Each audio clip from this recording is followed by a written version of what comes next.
आपको लिए चलते हैं जहां पर प्रधानमंत्री नरेंद्र मोदी एक रैली को संबोधित कर रहे हैं। सार्वजनिक जीवन न दल बदला न दिल बदला, अपने आप को पंजाब को समर्पित करके रखा। और इसलिए भाइयों बहनों, सार्वजनिक जीवन में ऐसी अड़गता बहुत कम मिलती है जो बादल साहब ने दिखाई है। और जब मैं मुख्यमंत्री था तब भी, जब मैं पंजाब में पार्टी के प्रभारी के रूप में जब यहां रहता था, बादल साहब की उंगली पकड़ करके चलता था। और आज मैं प्रधानमंत्री बना हूं तब भी मेरी और बादल साहब की कोई मुलाकात ऐसी नहीं हुई है, कोई ऐसा अवसर नहीं आया है जिसमें बादल साहब ने किसानों के मुद्दों की मेरे से चर्चा न की। यानी उनके जहन में, उनके दिल दिमाग में किसान किसान किसान, गांव गरीब, उसका विकास, ये बातें दिन रात उनके दिल में रहती है और उसके लिए कुछ कर गुजरने का इरादा रहता है। भाइयों बहनों, पंजाब, यहां के किसान को अगर पानी मिल जाए तो मिट्टी में से सोना पैदा करके दिखाने वाला मेरा किसान है यहां। और किसानों के विकास को लेकर के दिल्ली में सरकार जो बैठी है, अभी अभी आपने देखा होगा, ये नोटबंदी के बाद हमने निर्णय किया किसानों के कर्ज में जो ब्याज है, सैकड़ों करोड़ रुपयों का बोझ दिल्ली में भारतीय जनता पार्टी की एनडीए की सरकार उठाएगी और किसानों का ब्याज माफ कर दिया जाएगा। हमने बीमा पॉलिसी लाई। आज हिंदुस्तान का किसान पहली बार कृषि बीमा का लाभार्थी हुआ है। कोई भी संकट आ जाए, ओले गिर जाए, बारिश आ जाए, बारिश न आ जाए,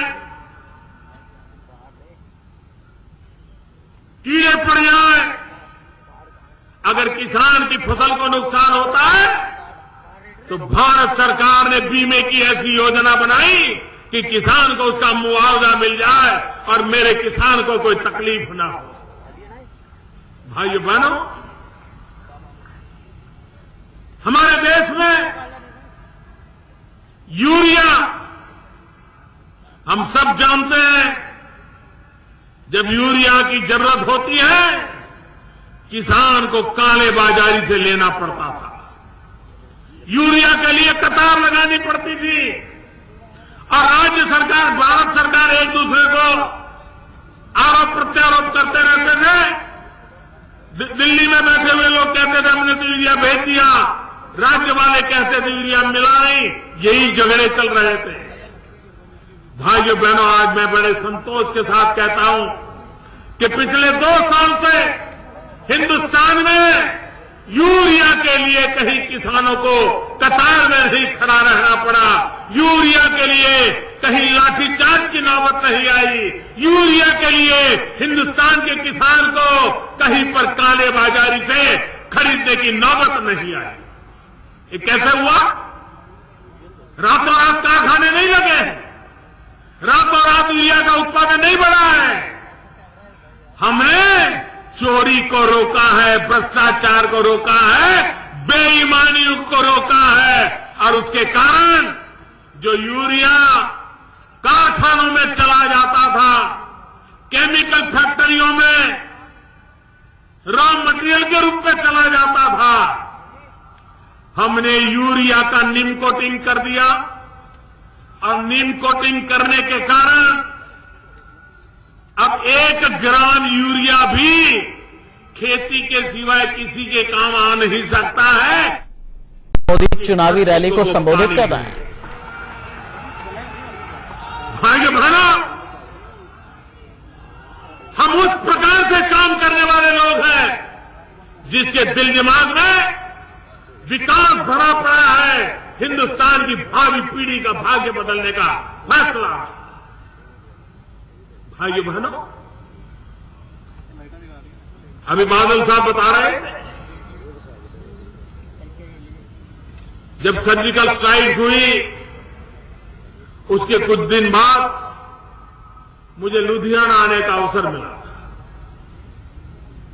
और मैं देख रहा था पंजाब का हर परिवार अपने आप में एक विजय का एहसास कर रहा था, गर्व कर रहा था, क्योंकि पंजाब वीरों की धरती है। और जब हिंदुस्तान की सेना ने पराक्रम किया, उसकी सबसे ज्यादा खुशी अगर कहीं नजर आती थी तो पंजाब के हर परिवार में नजर आती थी, निवृत्त सेनानियों में नजर आती थी। पंजाब में कोई गांव ऐसा नहीं होगा जहां पर सेवानिवृत्त फौजी न रहते हो। मैं मेरे फौज के भाइयों से कहना चाहता हूं, क्या आप नहीं चाहते थे कि देश के दुश्मनों को उन्हीं की भाषा में जवाब दिया जाए? कब तक हमारे सेना के जवान मरते रहेंगे? कब तक हमारे जवानों को शहीद करते जाएंगे? और तब जाकर के भारत की सेना भी पराक्रमी है। भारत की सेना किसी से कुछ लेना नहीं चाहती, लेकिन अपने लिए रक्षा करने के लिए सारे मार्ग उसको मंजूर होते हैं। और सफलतापूर्वक सर्जिकल स्ट्राइक की हमारे पराक्रमी जवानों ने। भाइयों बहनों, फौज के निवृत्त लोग 40 साल से वन रैंक वन पेंशन, उसके लिए लड़ाई लड़ रहे थे कि नहीं लड़ रहे थे, मांग कर रहे थे कि नहीं कर रहे थे। हर चुनाव में आकर के ये कांग्रेस के नेता झूठी बयानबाजी, झूठे वादे करके गए थे कि नहीं गए थे। सेवानिवृत्त जवानों की मीटिंग किया करके बड़ी बड़ी बातें बता के गए थे कि नहीं गए थे। भाइयों बहनों, ऐसी कैसी पार्टी कि देश के लिए मरने जीने वाले लोगों के सामने भी सच बोलने की हिम्मत नहीं रखती थी, आंख में आंख मिलाकर के बात नहीं कर पाती थी, झूठे वादे करती थी और 40 साल तक वन रैंक वन पेंशन को लटकाए रखा। ये दिल्ली में हमारी सरकार आई, देश के सेना के लिए हमें गर्व है, फौजियों के लिए गर्व है, और इसलिए हमने वन रैंक वन पेंशन का मसला सुलझा दिया। अब जब वन रैंक वन पेंशन की बातें लोग करते थे, शुरू में लोग मुझे बताते थे सब 500 करोड़ में हो जाएगा, कोई कहता नहीं सब 1000 करोड़ में हो जाएगा, कोई कहता था 1200 करोड़ में हो जाएगा। जब हम बराबर हिसाब लगाने बैठे तो मामला 10,000 करोड़ से भी ज्यादा हो गया। अब एक मुश्त 10,000 करोड़ रुपया निकालना किसी भी सरकार के लिए मुश्किल होता है। मैंने सेना के जवानों को बुलाया, फौजियों से बात की, मैंने कहा भाई मैंने वादा किया है, मुझे वादा पूरा करना है, लेकिन आपकी मदद चाहिए। आगे फौजी लोग हैं, देश के लिए अगर उनसे कुछ कहो वो कभी झिझकते नहीं है। उन्होंने कहा मोदी जी बताइए हम क्या करें। हमने कहा भाई ये वन रैंक वन पेंशन का जो पैसा है मुझे देना है, लेकिन एक साथ नहीं दे पाऊंगा, 4 किस्त में दूंगा, 4 टुकड़ों में दूंगा, इतनी आप मेरे लिए सहूलत कर दीजिए। और मैं मेरे फौजियों को नमन करता हूं, उन्होंने 1 मिनट में मेरी बात मान ली। 10,000 करोड़ में से 6,000 करोड़ रुपए अब तक दे चुके हैं और इस बजट के बाद आगे का भी उनको दे दिया जाएगा। भाइयों बहनों, सरकार में विश्वसनीयता होती है, सरकार वादों की पक्की होती है, और सरकार उस काम को करती है। भाइयों बहनों, पंजाब को विकास की नई ऊंचाइयों पर आज भी हम ले जा सकते हैं। जो लोग रुकावट डालना चाहते हैं, रोड़े अटकाना चाहते हैं, उनसे बचने की जरूरत है। और इसलिए भाइयों बहनों, मैं आज पंजाब की धरती पर आया हूं, आप सबके बीच आया हूं। बजट का सत्र है, बजट की तैयारियां चल रही है, उसके कारण जितना समय दे सकता हूं उतना दे नहीं पा रहा हूं, लेकिन मैंने समय निकाल करके आपके बीच आया हूं। परसों भी एक बार आने का प्रयास करने वाला हूं, लेकिन मुझे विश्वास है कि पंजाब इस बार एक नया इतिहास करेगा। पहले कहा जाता था कि पंजाब की आदत ऐसी है कि हर चुनाव में सरकार बदलते रहना, लेकिन पंजाब ने पिछली बार उस सारी मान्यताओं को तोड़ करके रख दिया था। अब पंजाब तीसरी बार सरकार बना करके, बादल साहब को मुख्यमंत्री बना करके एक नया इतिहास अंकित करेगा, ये मेरा पूरा विश्वास है। भाइयों बहनों, हम भ्रष्टाचार के खिलाफ लड़ाई लड़ रहे हैं। कुछ लोग बहुत परेशान हैं, क्योंकि कुछ लोगों की 70-70 साल की कमाई डूब रही है।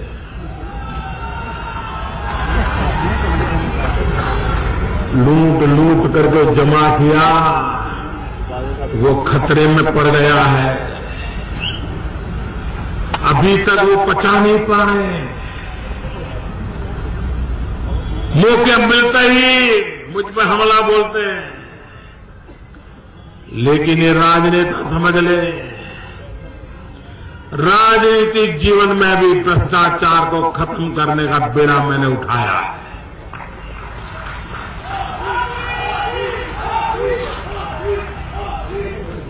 ये भ्रष्टाचार देश के युवाओं के भविष्य के साथ खिलवाड़ करता है। ये भ्रष्टाचार गरीबों के हक को छीन लेता है। ये भ्रष्टाचार मध्यम वर्गीय व्यक्ति को अपने जीवन जीने के लिए जितनी सामान्य आवश्यकता है उससे भी रोक देता है। भाइयों बहनों, ये काला धन भ्रष्टाचार, इसकी लड़ाई रुकने वाली नहीं है, मैं बता के रखता हूं जी। मेरे लिए राजनीतिक मुद्दा नहीं है, मेरे लिए हिंदुस्तान के भविष्य को निर्माण करने का एक प्रण लेकर के निकला हूं और इसलिए इस काम को कर रहा हूं।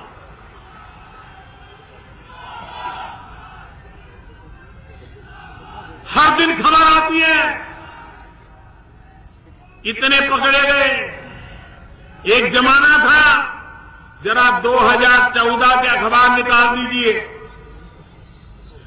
यूपीए की सरकार थी, 2012, 13, 14 मई तक के अखबार निकाल दीजिए। अखबार की हेडलाइन क्या रहती थी?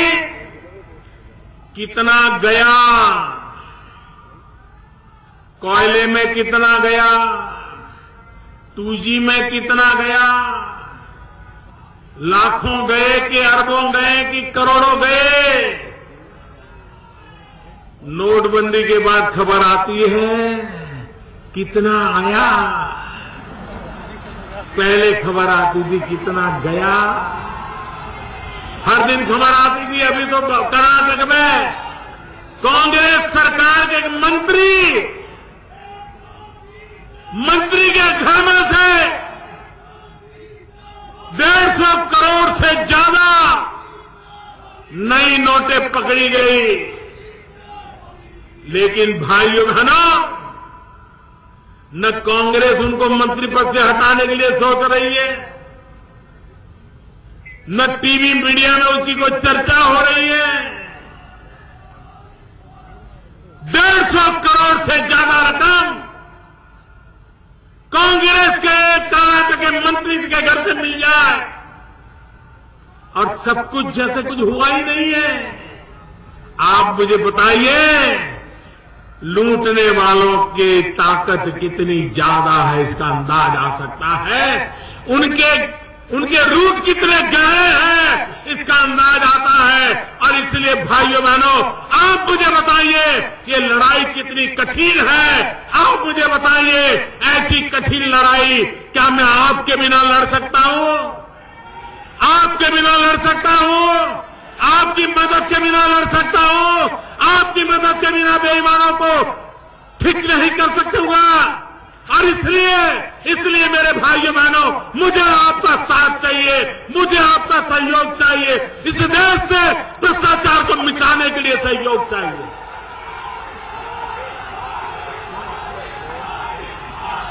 एक ऐसी सरकार आई है दिल्ली में जो दम रखती है, ऐसी बड़ी बड़ी ताकतों से लड़ने का दम रखती है।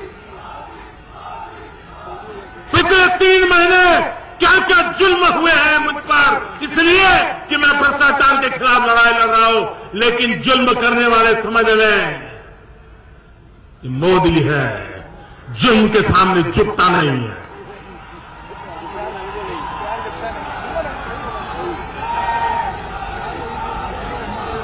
मैं लड़ाई लड़ रहा हूं, देश के लिए ईमानदारी की लड़ाई लड़ रहा हूं, ये गरीबों के हक की लड़ाई लड़ रहा हूं, बेईमानी के खिलाफ लड़ाई लड़ रहा हूं। आप मुझे बताइए, किसी भी बच्चे को चाहिए सरकार की तो इंटरव्यू होता था। अब मुझे बताइए 1 मिनट के इंटरव्यू में क्या पता चल जाता है ये कौन है, कैसा है और उसको रख लो? भाइयों बहनों, ये इंटरव्यू सिर्फ परिचित लोगों को नौकरी दिलाने का, भ्रष्टाचार कराने का खेल था। जान पहचान है, पैसे हैं तो इंटरव्यू में पास हो जाओगे, नहीं तो चक्कर काटते रह जाओगे। भाइयों बहनों, दिल्ली में एक ऐसी सरकार आई, हमने आकर के तय कर दिया कि वर्ग 3 और 4 जिसमें सबसे ज्यादा नौकरियां होती है, कोई इंटरव्यू नहीं करेंगे। तुमने पढ़ाई की है, अच्छे मार्क होंगे तो तुम्हें नौकरी मिल जाएगी। गरीब विधवा मां का बेटा घर बैठे नौकरी प्राप्त करने लग गया। भाइयों बहनों, आपको मालूम है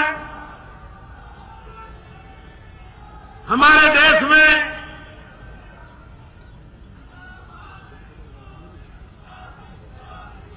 गैस का कनेक्शन,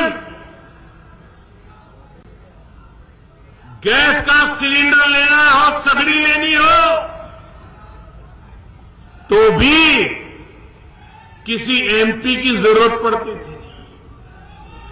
एक जमाना था एमपी को 25 कूपन मिलती थी अपने कार्य क्षेत्र में 25 परिवारों को गैस का सिलेंडर देने की सिफारिश करने की 25 कूपन।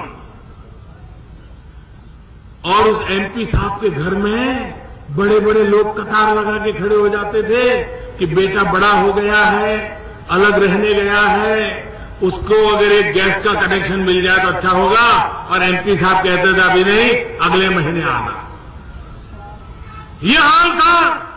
और अखबारों में कभी कभी आता था कि गैस के कनेक्शन की कूपनें ब्लैक में बेची जाती है। भाइयों बहनों, 2014 का चुनाव याद कीजिए, 2014 का चुनाव लोकसभा का याद कीजिए। हिंदुस्तान की कांग्रेस पार्टी किस मुद्दे पर चुनाव लड़ रही थी? हिंदुस्तान की कांग्रेस पार्टी बड़ा अधिवेशन किया और अधिवेशन में घोषणा की कि 9 सिलेंडर नहीं, हम साल भर में 12 सिलेंडर देंगे। सिलेंडर 9 मिले कि 12 मिले, इसके आधार पर दिल्ली में सरकार बनाने का कांग्रेस ने वादा किया था। ये हाल है कांग्रेस का। हम आए, हमने सारा देखा, मैंने कहा ये क्या बात कर रहे हो भाई, ये काहे का भ्रष्टाचार हो रहा है। मैंने जनता जनार्दन को रिक्वेस्ट की कि अगर आपके पास आर्थिक रूप से अगर तकलीफ नहीं है तो देश के गरीबों के लिए आप अपनी सब्सिडी छोड़ दीजिए।